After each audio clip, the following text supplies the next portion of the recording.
ಮಾಜಿ ಪ್ರಧಾನಿ ದೇವೇಗೌಡರ ಪತ್ನಿ ಚೆನ್ನಮ್ಮ ಅವರು ವಿಧಿವಶರಾಗಿದ್ದಾರೆ. ಹೊಳೆನರಸೀಪುರದಿಂದ ಚೆನ್ನಮ್ಮ ಅವರ ಅಂತಿಮ ಯಾತ್ರೆ ಶುರುವಾಗಿದೆ. ಹೊಳೆನರಸೀಪುರದಿಂದ ಹರದನಹಳ್ಳಿಯತ್ತ ಪಾರ್ಥಿವ ಶರೀರ ಇದೀಗ ಸಾಗ್ತಾ ಇದೆ. ಇಕ್ಕೆಲಗಳಲ್ಲಿ ನಿಂತಹ ಜನ ಹೂವಿನ ಮಳೆ ಸುರಿಸಿ ಕಂಬನಿಗೆರೆದು ಚೆನ್ನಮ್ಮ ಅವರಿಗೆ ಅಂತಿಮ ವಿದಾಯವನ್ನು ಹೇಳ್ತಾ ಇದ್ದಾರೆ. ಚೆನ್ನಮ್ಮ ಅವರು ಮಾಜಿ ಪ್ರಧಾನಿಗಳ ಪತ್ನಿ, ತುಂಬ ಜೀವನ ನಡೆಸಿದಂಥವರು. ದೇವೇಗೌಡರೊಂದಿಗೆ ಸರಿಸುಮಾರು 7 ದಶಕಗಳ ಕಾಲ ಜೀವನ ಮಾಡಿದಂಥ ಮಹಿಳೆ. ದೇವೇಗೌಡರು ಪ್ರಧಾನಿಯಾದರು. ಚೆನ್ನಮ್ಮ ಅವ್ರನ್ನ ಕಟ್ಟಿಕೊಂಡ ಮೇಲೆ ಮಕ್ಕಳು, ಮಗ ಮಿನಿಸ್ಟರ್ಗಳಾದರು, ಮುಖ್ಯಮಂತ್ರಿ ಆದರು. ಒಂಥರ ಆ ಮನೆಗೆ ಅದೃಷ್ಟ ದೇವತೆ ಅಂತ ಚೆನ್ನಮ್ಮ ಅವ್ರನ್ನ ಕರೀತಾರೆ. ಇದೀಗ ಅಂಥ ಚೆನ್ನಮ್ಮ ಮೊನ್ನೆ ಶನಿವಾರದಂದು ಕೊನೆಯ ಹೆಸರೆಳಿತಾರೆ. ಶನಿವಾರದಿಂದ ಬೆಂಗಳೂರು ದರ್ಶನಕ್ಕೆ ಅವಕಾಶ ಇತ್ತು. ಜೊತೆಗೆ ಅಲ್ಲಿ ನಾವು ರೇವಣ್ಣ ಅವರ ಮನೆ ಅಂತ ಬಂದಾಗ ಹಾಸನದಲ್ಲಿ ಅಲ್ಲಿಯೂ ದರ್ಶನಕ್ಕೆ ಅವಕಾಶ ಇತ್ತು.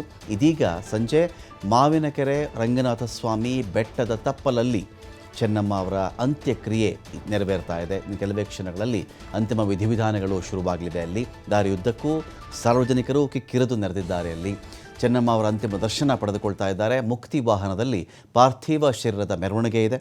ಸಂಜೆ ರಂಗನಾಥ ಸ್ವಾಮಿ ಬೆಟ್ಟದ ತಪ್ಪಲಲ್ಲಿ ಅವರ ಅಂತ್ಯಕ್ರಿಯೆ ನಡೀತಾ ಇದೆ. ಇಷ್ಟ ದೇವರ ಸನ್ನಿಧಿ. ನಿಮಗೆ ಅನೇಕ ಬಾರಿ ಕೇಳಿರ್ತೀರಿ, ದೇವೇಗೌಡರು ಮತ್ತು ಚೆನ್ನಮ್ಮ ಅವರು ಮಾವಿನಕೆರೆ ಬೆಟ್ಟದ ರಂಗನಾಥ ಸ್ವಾಮಿ ದೇವಸ್ಥಾನಕ್ಕೆ ಬಂದಿದ್ದರು, ಪೂಜೆ ಸಲ್ಲಿಸಿದ್ರು ಅಂತ ಅನೇಕ ಬಾರಿ ಕೇಳಿರಬಹುದು ನೀವು.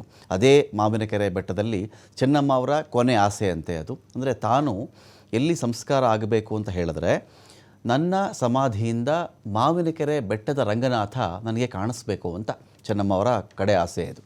ನಾನು ಎಲ್ಲಿ ಮಣ್ಣಾಗಬೇಕು ಅಂದರೆ, ನಾನು ಮಣ್ಣಾಗುವ ಸ್ಥಳದಿಂದ ಮಾವಿನಕೆರೆ ಬೆಟ್ಟದ ರಂಗನಾಥ ಸ್ವಾಮಿ ನನಗೆ ಅಲ್ಲಿ ಕಾಣಿಸ್ಬೇಕು, ಆ ರೀತಿ ನನ್ನ ಸಮಾಧಿ ಮಾಡಿ ಅಂತೇಳಿ ಸುಮಾರು 20 ಎಕರೆಗಳಷ್ಟು ದೊಡ್ಡ ಪ್ರದೇಶವನ್ನು ಇದಕ್ಕಾಗಿಯೇ ಇದೀಗ ಸ್ವಚ್ಛಗೊಳಿಸಿದ್ದಾರೆ. JCB, ಜನ, ಸಿಬ್ಬಂದಿ ಎಲ್ಲರನ್ನೂ ಬಳಸ್ಕೊಂಡು ಸುಮಾರು 20 ಎಕರೆಯಷ್ಟು ಜಾಗವನ್ನು ಅಲ್ಲಿ ಕ್ಲೀನ್ ಮಾಡಿರೋದು.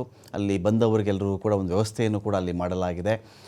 ಸಮಾಧಿ ಸ್ಥಳ, ಅನೇಕ ಗಣ್ಯರು ಬರ್ತಾರೆ ಅಲ್ಲಿಗೆ, ದರ್ಶನಕ್ಕೆ ಒಂದು ಅವಕಾಶ ಆಗಬೇಕು. ಸೊ ಎಲ್ಲ ಕಾರಣಗಳಿಂದಾಗಿ ಅಲ್ಲಿ 20 ಎಕರೆಯಷ್ಟು ಜಮೀನನ್ನು ಸ್ವಚ್ಛಗೊಳಿಸಿ ಇದೀಗ ಸಿದ್ಧ ಮಾಡಲಾಗಿದೆ. ನೋಡಿ, ನಿಮ್ಗೆ ಅಲ್ಲೊಂದು ಬೆಟ್ಟನೂ ಕಾಣುತ್ತೆ. ಆ ಬೆಟ್ಟದ ತಪ್ಪಲಲ್ಲಿ ಈ ಸಮಾಧಿ ಸ್ಥಳ ಕೂಡ ಅಲ್ಲಿದೆ. ಕೆಲವೇ ಸಮಯದಲ್ಲಿ ಚೆನ್ನಮ್ಮ ಅವರ ಪಾರ್ಥಿವ ಶರೀರ ಬೆಟ್ಟದ ತಪ್ಪಲಿನ ಕಡೆಗೆ ಬರಲಿದೆ. ಅದು ಬಂದ ನಂತರದಲ್ಲಿ ಅಂತಿಮ ವಿಧಿವಿಧಾನಗಳು ವಿಧಿವತ್ತಾಗಿ ಒಕ್ಕಲಿಗ ಸಂಪ್ರದಾಯದ ಪ್ರಕಾರವಾಗಿ ನೆರವೇರಲಿದೆ. ಇಷ್ಟ ದೇವರ ಸನ್ನಿಧಿಯಲ್ಲೇ ಚೆನ್ನಮ್ಮ ಅವರ ಅಂತಿಮ ಆಸೆಯಂತೆ ಅವರು ಅಲ್ಲಿ ಮಣ್ಣಾಗ್ತಾ ಇದ್ದಾರೆ.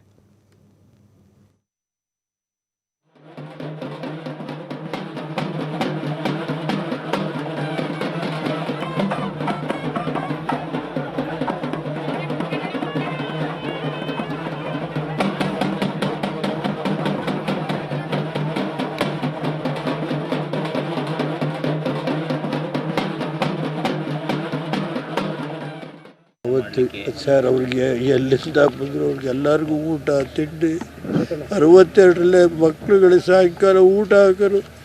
ಕೆಲವು ಹಳ್ಳಿಯಿಂದ ಬರೋ ಮಕ್ಳುಗಳಿಗೆ, ರಾತ್ರಿ ಓದೋ ಮಕ್ಕಳಿಗೆಲ್ಲ ಮನೆಯಲ್ಲಿ ಬಂದು ಊಟ ಮಾಡೋಗೋರು. ಮತ್ತು ಆ ಥರ ನಮ್ಮ ತಾಯಿ ಬಂದವ್ರಿಗೆ ಊಟ, ಇದು ಅವ್ರ ಕೈಲಾದ ಇದ್ದರೆ ದುಡ್ಡು, ಕೆಲವು ಹೆಣ್ಮಕ್ಳು ಬಂದರೆ ಸೀರೆ ಕೊಡೋದು, ಎಲ್ಲರನ್ನೂ ಕೂರಿಸಿ ಮಾತಾಡೋಂಥ ದೇವತೆ ಸರ್. ದೇವತೆ ಕಳ್ಕೊಂಡಿದ್ದೀವಿ ಅಷ್ಟೇ.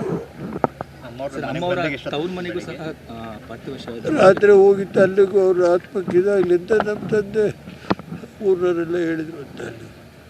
ಲಕ್ಷಾಂತರ ಜನ